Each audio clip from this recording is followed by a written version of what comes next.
Snart er høsten vel i hus, og nu kan både mennesker og dyr se frem til et velfortjent hvil og fejringen på det årlige høstmarked.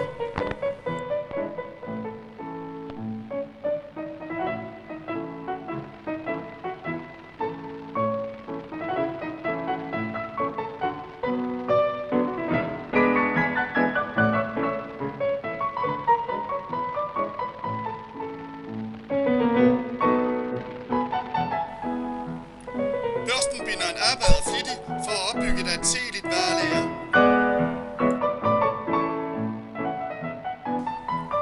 Hos landpolitiet holdes alt materiel køreklar.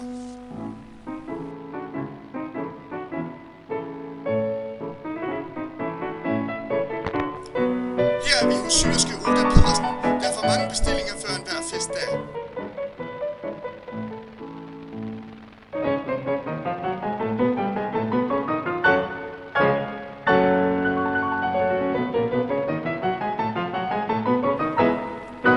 Landsbyen er der travlhed op til den store dag, og kun de færreste får tid til en tiltrængt lur.